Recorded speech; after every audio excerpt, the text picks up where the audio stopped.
Website Gujarati presenting the day after tomorrow. Film की शुरुआत में हमें एक मेन साइंटिस्ट को दिखाया जाता है जिसका नाम जैक होता है, जो गवर्नमेंट के लिए एक तारे और मौसम में होने वाले बदलाव और उससे जुड़ी हुई चीज़ों के बारे में रिसर्च वगैरह करता है।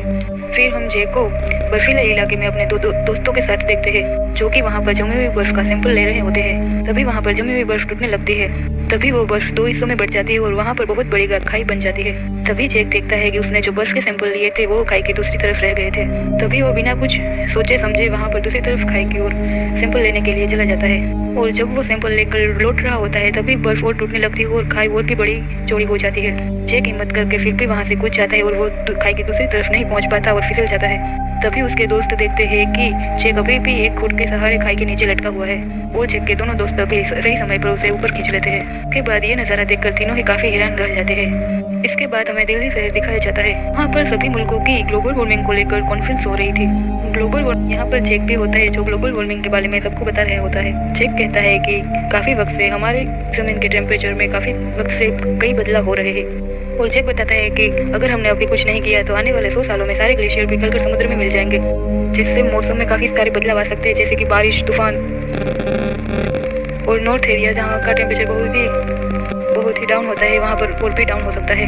और वहाँ पर टेम्परेचर गिरने की वजह से दुनिया में सब कुछ जमने लग जिंदगी का नामो निशान तक नहीं रहेगा। तभी वहाँ पर बैठे अमेरिका के प्रेसिडेंट के साथी और बाकी लोग इस बात को नजरअंदाज कर देते हैं। लेकिन वहाँ पर बैठे एक समुद्र के साइंटिस्ट थे जिन्हें ये सारी बातें सच लग रही थी। फिर हमें दिल्ली शहर का मौसम बताया जाता है जो काफी तेजी से बदल रहा होता है। फिर हम समुद्र के साइंटिस्ट को उसकी रिसर्च की टीम के साथ स्कॉटलैंड में देखते हैं। वो जैक की बातों को ध्यान में रखते हुए मौसम में होने वाले बदलाव पर रिसर्च कर रहे होते हैं। तूफान के आसमान से बर्फ के बड़े बड़े टुकड़े गिरना शुरू हो जाते हैं। वो टुकड़े इतने बड़े थे कि जिस पर गिरे थे वो सभी जख्मी हो चुके थे। जैक अपनी वाइफ से फोन पर बात करता है। वो अपनी वाइफ से उसका और उसके बेटे का हालचाल पूछता है और उसकी वाइफ गुस्सा होकर बोलती है कि वो इस रिसर्च की वजह से उन दोनों को जरा भी टाइम नहीं दे पा रहा है। फिर उसकी वाइफ उसे बताती है कि हमारे बेटे सैम ने एक मुकाबले में हिस्सा लिया है। ये मुकाबला न्यूयॉर्क में होगा, तो क्या आप इसे एयरपोर्ट पर सही टाइम से पहुंचा देंगे? उसे वादा करता है कि हाँ, मैं सैम को सही टाइम पर एयरपोर्ट पर पहुंचा दूंगा, टेंशन ना लेने को बोलता है। और कुछ समय गुजरने के बाद जैक अपने बेटे सैम को एयरपोर्ट पर छोड़ देता है। सैम उस जहाज में अपने दोस्तों के साथ बैठा हुआ होता है और सैम के दोस्तों ने भी उसी कंपटीशन में हिस्सा लिया होता है। लेकिन तभी तूफान आने की वजह से हवाई जहाज जोर से हिलने लगता है। तभी सभी मुसाफिरों का सामान उन लोगों पर गिरने लगता है। इसकी वजह से काफी लोग डर जाते हैं और सबसे ज्यादा यहाँ पर सैम डरता है क्योंकि उसे हवाई जहाज में सफर करने से बहुत डर लगता है। तभी स्पेस में हम दो साइंटिस्ट को देखते हैं जो इसी बारे में रिसर्च करने वहाँ पर गए हुए थे, जो देख पा रहे थे कि जमीन की तरफ बर्फ का काफी बड़ा तूफान चल रहा है। वो लोग काफी हैरान हो जाते हैं। द साइंटिस्ट देखता है कि मौसम हद से ज्यादा खराब हो रहा है और उसके दोस्त न्यूयॉर्क पहुंच जाते हैं। सैम आसमान की तरफ देखता है तो वो देखता है कि बहुत सारे परिंदे उठकर कहीं जा रहे हैं। बात सैम को बहुत अजीब लगती है।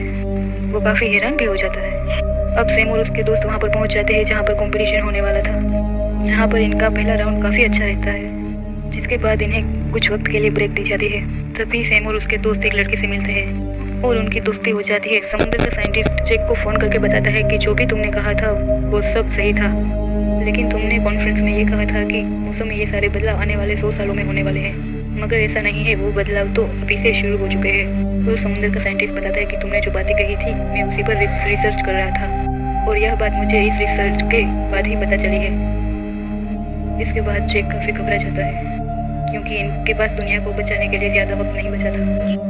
और जैक अपने सीनियर से मशीन का मॉडल बनाने की इजाज़त मांगता है क्योंकि उसके जरिए मौसम के बारे में सब पता चल जाएगा और हम यह तबाही होने से बचा पाएंगे, जिससे कि तबाही के चांसेस काफ़ी कम रहेंगे। पर इसके लिए उसका सीनियर उसे साफ साफ मना कर देता है। फिर अमेरिका के एक इलाके में काफ़ी बड़ा तूफान आ जाता है, जिसकी वजह से इतनी तबाही होती है कि 75% लोग मारे जाते हैं। और यह बात जैक के सीनियर के साथ साथ अमेरिका के प्रेसिडेंट को भी पता चल जाती है। बाद प्रेसिडेंट पूरे मुल्क में जहाज उड़ाने से मना कर देते हैं और ये बात जानने के बाद सीनियर समझ जाता है कि जैक बिल्कुल सही कह रहा था, क्योंकि पहले जैसा जैक ने कहा था बिल्कुल वैसा ही सब हो रहा था। यानी पूरी दुनिया में मौसम काफ़ी तेजी से बदल रहा था। और अब सीनियर जैक को मॉडल काफ़ी जल्दी तैयार करने के लिए कहता है, लेकिन इस काम को करने के लिए जैक और उसकी टीम को सिर्फ 48 घंटों का वक्त ही दिया जाता है। इसीलिए ये लोग फौरन उस मॉडल को बनाने के लिए लग जाते हैं और 24 घंटों की लगातार मेहनत के बाद उन्हें पता चलता है कि उन्होंने अगर जल्दी कुछ ना किया तो तकरीबन 6 से 8 हफ्तों में सब कुछ खत्म हो जाएगा। इसीलिए कुछ भी करके इन लोगों को इस आने वाली मुसीबत से सब लोगों को बचाना होगा। फिर हम देखते हैं कि जैक अपने बेटे सैम को कॉल करता है और वापस आने के लिए कहता है। इस पर सैम जैक से कहता है कि यहाँ पर कोई भी जहाज नहीं उड़ाया जा रहा, इसीलिए फिलहाल मैं वापस नहीं आ सकता। अब जैक अपनी तरफ से इकट्ठी की गई इंफॉर्मेशन और रिपोर्ट्स प्रेसिडेंट के साथी को बताता है, पर वो जैक की बात पर ध्यान नहीं देता। बिल्कुल पहले की तरह समुद्र का साइंटिस्ट देखता है कि हर जगह मौसम बदलने की वजह से टेम्परेचर काफ़ी नीचे गिर रहा है और अगर ऐसा ही चलता रहा तो बहुत जल्द सब कुछ जम जाएगा। तभी हम देखते हैं कि नॉर्थ में आए इस टेम्परेचर के बदलाव से काफ़ी तेज तूफान आ जाता है। तभी स्कॉटलैंड में भी हम 3 हेलीकॉप्टर्स को उड़ता हुआ देखते हैं, लेकिन आए हुए बर्फीले तूफान की वजह से तीनों हेलीकॉप्टर्स क्रैश हो जाते हैं, बहुत तेजी से नीचे आकर गिर पड़ते हैं, क्योंकि हवा में चलते चलते उनके ऊपर बर्फ जम चुकी होती है, जिस वजह से हेलीकॉप्टर्स नीचे गिर जाते हैं और नीचे गिरे हुए हेलीकॉप्टर्स के अंदर के इंसान भी जमने लग रहे होते हैं और वो लोग वहीं पर जम जाते हैं और उनकी मौत हो जाती है। जैक को भी स्कॉटलैंड के इस हो रहे मौसम के बदलाव की खबर मिल जाती है और अब कि समुद्र का साइंटिस्ट भी वहीं था, इसीलिए जैक पर कॉल आता है और वह जैक को इस बारे में बताता है और जैक उसे बताता है कि जितनी जल्दी हो सके अब वहाँ से निकल जाइए, क्योंकि बर्फ का एक काफ़ी बड़ा तूफान तेजी से आपकी तरफ बढ़ रहा है। जिस पर दुखी होते हुए समुद्र का साइंटिस्ट कहता है कि काफ़ी देर हो चुकी है, अब कोई फायदा नहीं है, कुछ नहीं होने वाला, और फिर वो जैक को अलविदा कहता है। फिर हम देखते हैं कि बर्फ का बहुत बड़ा तूफान उनकी तरफ तेजी से बढ़ रहा होता है, जिसकी चपेट में आने से समुद्र के साइंटिस्ट और उनके साथियों की मौत हो जाती है।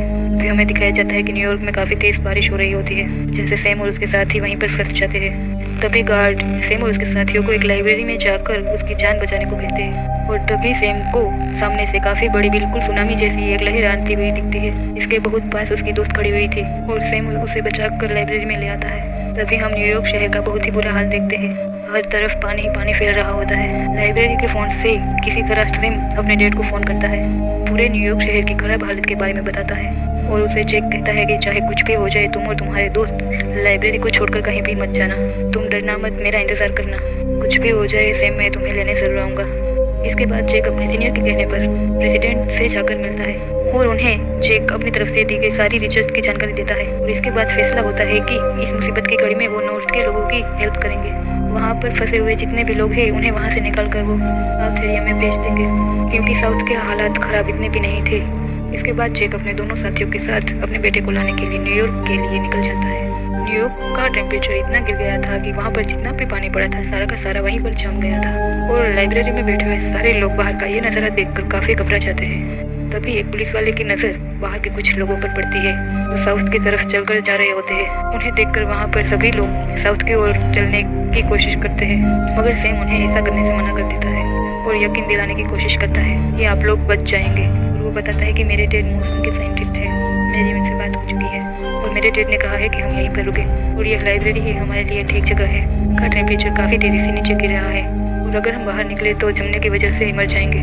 मेरा यकीन कीजिए, मेरे डैड ने मुझसे वादा किया है कि वो आएंगे, हम सभी को बचा लेंगे, लेकिन उनमें से कोई भी सैम की बातों पर यकीन नहीं करता। इसके बाद सैम और उसके कुछ दोस्त और कुछ और लोग यहाँ पर बचते हैं, बाकी सभी लोग वहाँ से निकल जाते हैं। गवर्नमेंट जो कि तेजी से लोगों को साउथ में भेजने में लगी हुई होती है, की कोशिश यही होती है कि ज़्यादा से ज़्यादा लोगों को वो बचा पाए। और उसके साथी जो न्यूयॉर्क की तरफ जा रहे थे, अचानक ही उनकी गाड़ी बर्फ की वजह से खराब हो जाती है, इसलिए उन्हें पैदल ही आगे बढ़ना होगा। और उस तरफ सैम और उस बाकी लोग ठंड से बचने के लिए लाइब्रेरी की सारी किताबें चलाने लगते हैं। मौसम की इसी खराबी की वजह से प्रेसिडेंट की मौत हो जाती है, इसीलिए प्रेसिडेंट के साथी को ही यहाँ का नया प्रेसिडेंट बना दिया जाता है। और उसके साथी चलते चलते एक ऐसे इलाके में पहुँचते हैं वहाँ पर इतनी बर्फ पड़ रही थी कि बड़े बड़े बिल्डिंग्स भी इसी बर्फ के नीचे दब चुके थे और ये लोग उन्हीं बिल्डिंग्स पर चल रहे थे। तभी चलते चलते जैक के एक साथी का बिल्डिंग पर चलते चलते पैर फिसल जाता है और बिल्डिंग पर से गिरने की वजह से जैक के साथी की मौत हो जाती है। उस वजह से जैक और उसके दूसरे साथी को काफी दुख होता है, मगर ना चाहते हुए भी उन्हें अपनी जान बचाने के लिए आगे बढ़ना पड़ता है। तो सैम के दोस्त की तबीयत अचानक से खराब होने लगती है, इसी वजह से सैम अपने दोनों दोस्तों के साथ पानी के जहाज में जाता है दवाई लेने के लिए, क्योंकि वो जहाज समंदर से बाहर इधर आ गया था। और जब सैम और उसके दोस्त वहाँ से दवाई ले रहे थे तभी भेड़िए उन पर हमला कर देते हैं जो जंगल से भागकर यहाँ आ गए थे। वो सैम के दोस्त को काटकर जख्मी कर देते हैं, लेकिन सैम जैसे तैसे अपने दोनों दोस्तों को बचाकर वापस लाइब्रेरी में आता है। वो दवाई सैम के दोस्त को दे दी जाती है। इसे खाने के बाद सैम की दोस्त अच्छा महसूस करती है और उसका साथी अभी भी पैदल थे, लेकिन तभी अचानक जैक का साथी नीचे गिर जाता है क्योंकि वहाँ पर बहुत ठंड थी और उसकी वजह से वहाँ बेहोश हो चुका था। इसीलिए जैक उसे लेकर एक जगह पर रुकने का फैसला करता है। तभी हमें दिखाया जाता है कि इसने उन दोनों रात को ज़मीन का तूफान अब धीरे धीरे खत्म होने सा दिखाई देता है और सच में अब न्यूयॉर्क में भी तूफान रुक जाता है। इस वजह से जैक के साथी को वापस होश आ जाता है और वो लोग दोबारा से चलना शुरू कर देते हैं और बहुत जल्द वो सैम के पास लाइब्रेरी पहुंच जाते हैं और सैम और जैक दोनों को देखकर काफ़ी खुश होते हैं और बाप बेटा गले मिलते हैं। अब जैक बाकी लोगों को बचाने के लिए अपने सीनियर से कॉल करके कहता है हेल्प के लिए। तभी प्रेसिडेंट को ये बात बताता है और तभी प्रेसिडेंट जैक और बाकी लोगों को बचाने के लिए वहाँ पर हेलीकॉप्टर भेजता है और बहुत जल्द वहाँ पर हेलीकॉप्टर्स पहुँच जाते हैं और सभी को बचा लिया जाता है। तो जब ये लोग हेलीकॉप्टर से देखते हैं तो इन्हें पता चलता है कि न्यूयॉर्क में अभी भी काफ़ी सारे लोग बचे हुए हैं, मगर वो ये लोग थे जो बिल्डिंग्स के अंदर रहे थे। सैम ने मना किया था लाइब्रेरी से जाने से, तो मर भी चुके थे। देखते हैं कि मौसम आहिस्ता आहिस्ता साफ होना शुरू हो गया है और कुछ ही दिनों में आहिस्ता आहिस्ता सब कुछ वापस नॉर्मल हो रहा होता है और नए प्रेसिडेंट टीवी पर सबसे अपनी गलती की माफ़ी मांग रहे होते हैं, क्योंकि जब शुरुआत में जैक ने मौसम के बदलने के बारे में उन्हें बताया था तब उन्होंने जैक की बात को नज़रअंदाज किया था और प्रेसिडेंट कहते हैं कि अगर मैं उस टाइम जैक की बात मान लेता तो आज बहुत सारे लोगों को बचा लिया होता। प्रेसिडेंट बताता है कि उसे इस बात का बहुत दुख है कि इतने सारे लोग मारे गए। और इसी के साथ ये कहानी, ये मूवी यहीं पे ख़त्म होती है। चैनल पर न्यू है तो सब्सक्राइब करना ना भूलें। Thank you for watching my video. Like share and subscribe. Movie side Gujarati.